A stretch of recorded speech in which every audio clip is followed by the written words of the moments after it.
We followed the symbols, we've heard the witnesses. Piece by piece, the evidence has begun to narrow the field.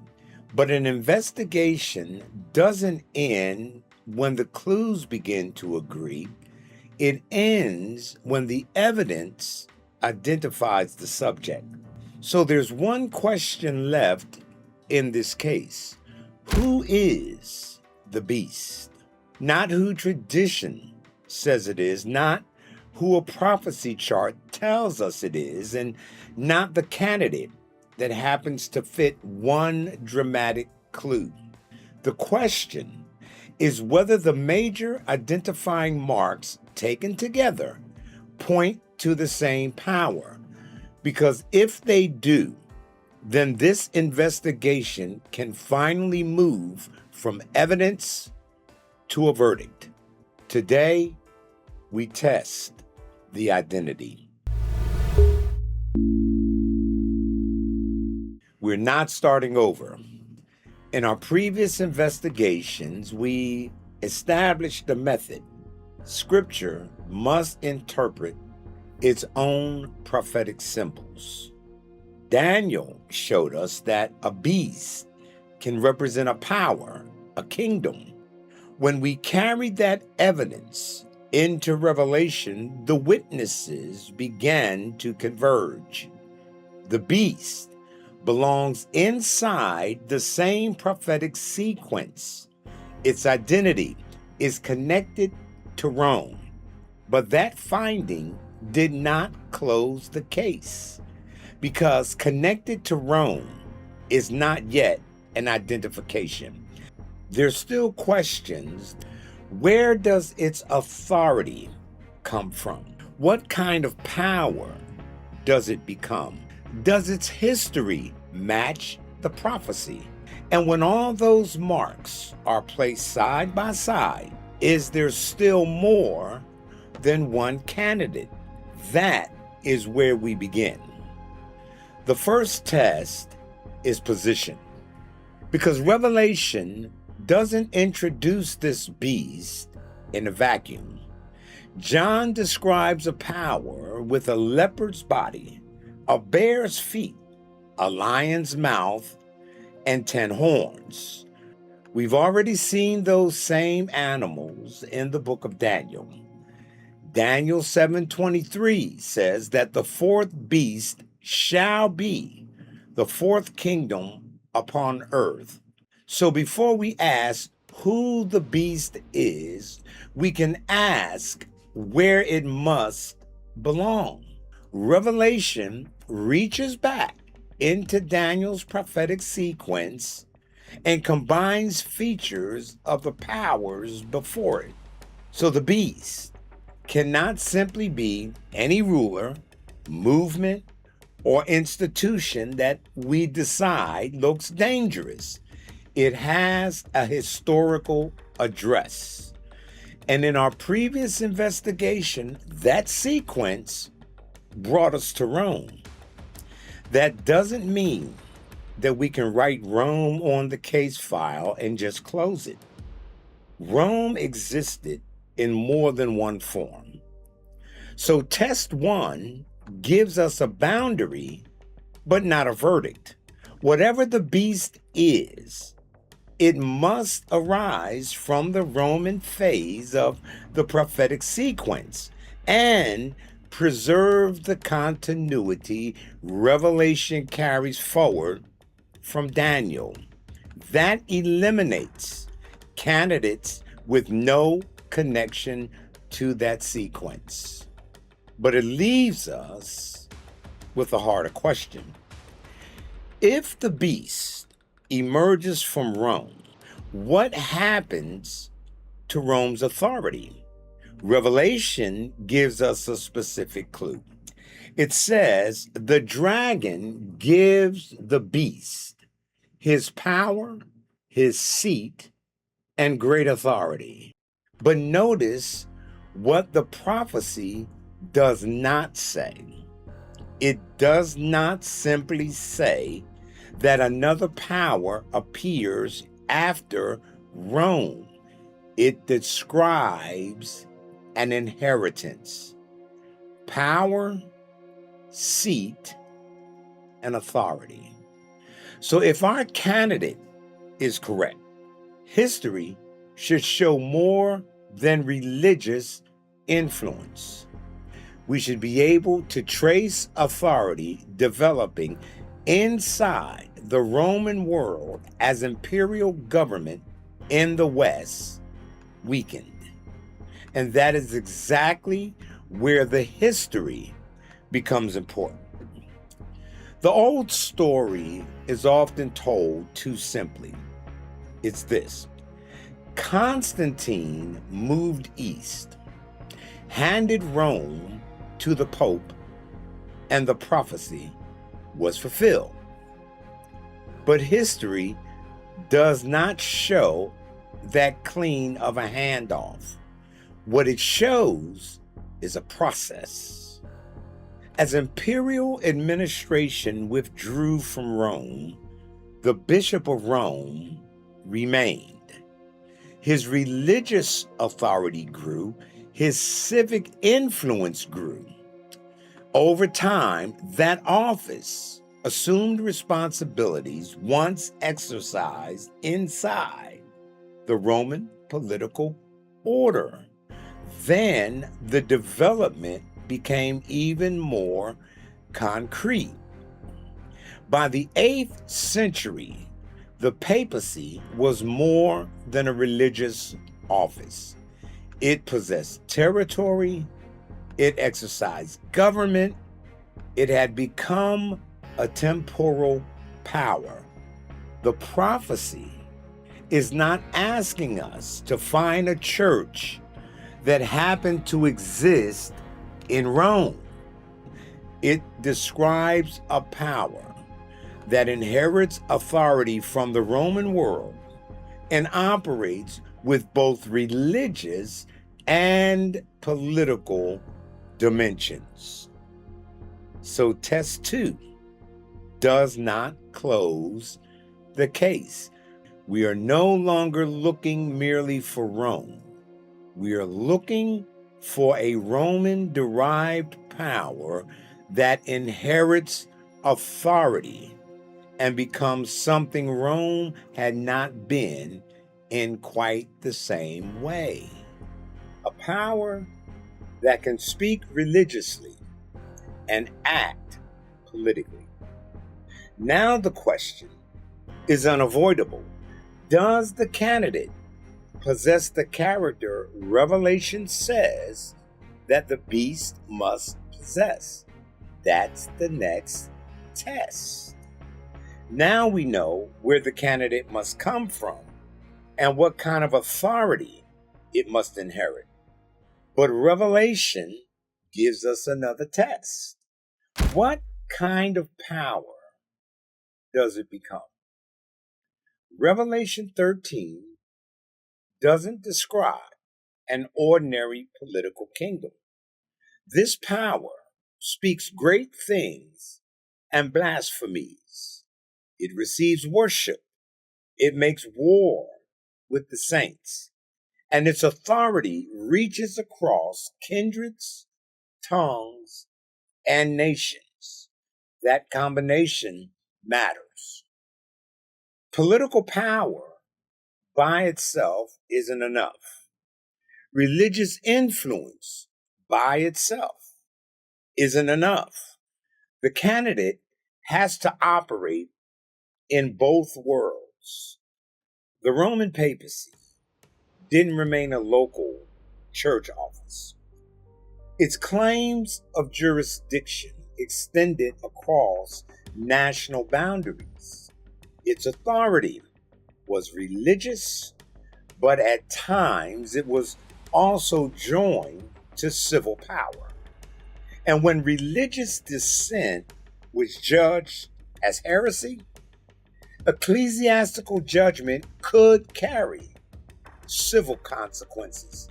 That included imprisonment, confiscation, coercion, and in some cases, death. We don't need exaggerated numbers. The institutional pattern is documented. We're not looking for merely a political Rome, and we're not looking for a merely religious institution. We're looking for a Roman-derived power with religious authority, political reach, and the capacity to act against dissent. That profile is very specific. But one of Revelation's strongest identifiers is still ahead.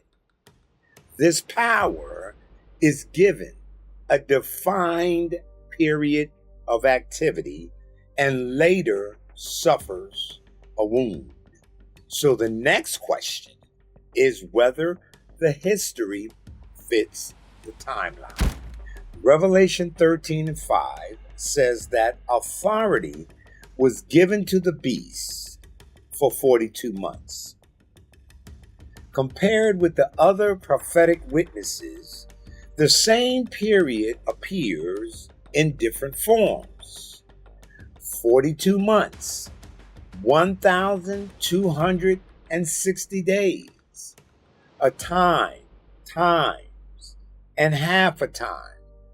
The historicist reading understands those symbolic days as years.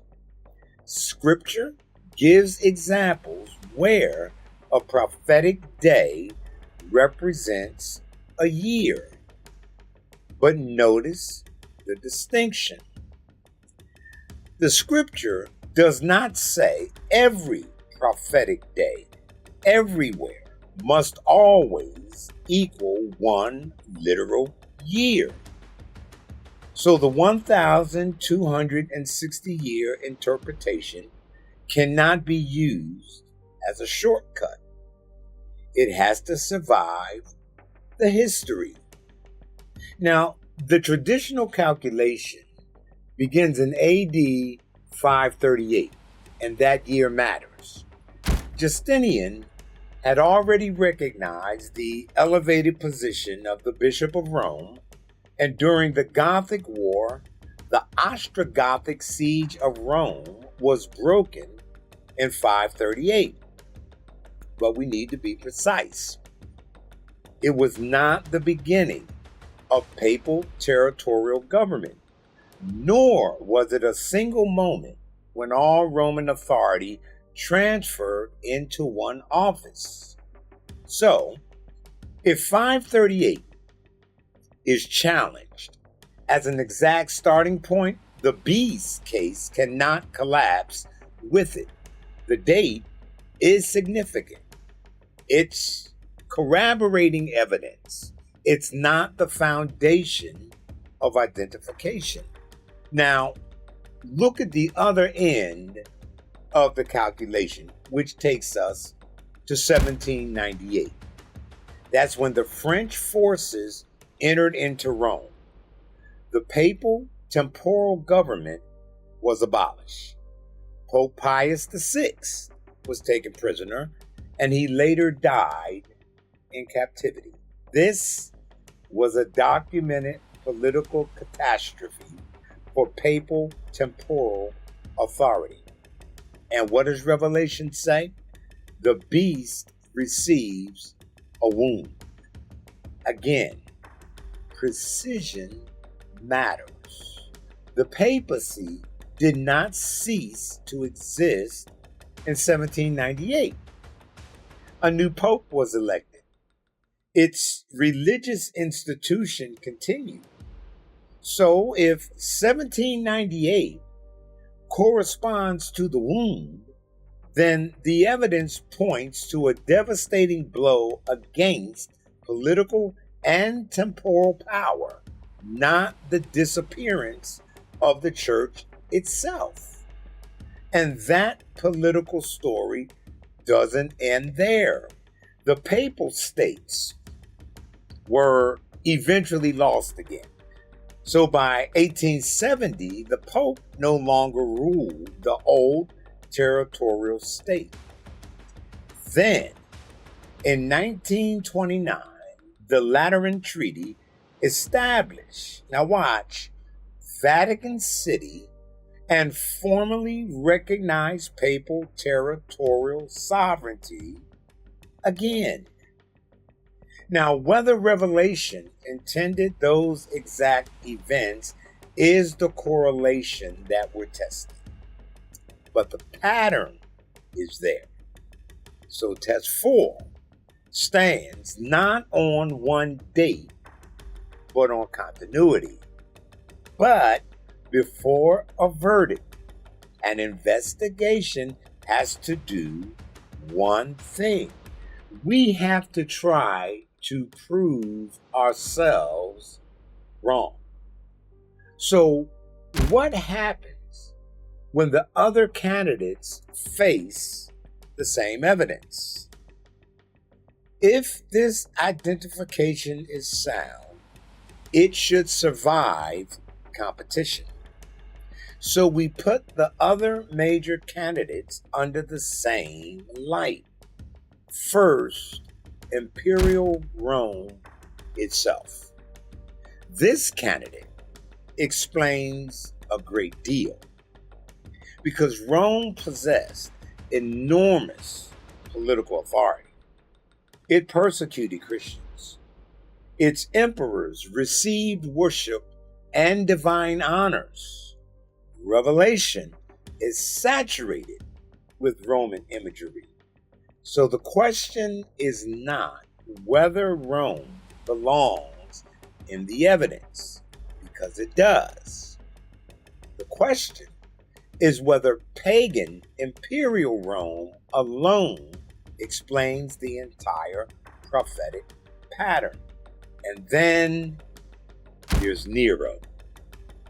Nero was a Roman emperor, persecuted, and part of the first century world in which the book of Revelation was written. Investigators take him seriously for another reason. His name has a well-known connection to the number 666. We're not settling that evidence today because the number actually deserves its own investigation. But even if Nero explains part of the imagery, one emperor does not naturally explain the kingdom level sequence from Daniel into Revelation. Then there is the future Antichrist interpretation. It expects the beast to be a final individual ruler who appears near the end of history. That can explain the personal language, the concentrated persecution, and the extraordinary authority that Revelation describes. But it creates another question. Daniel gave us a historical succession of kingdoms. Revelation deliberately carries that imagery forward.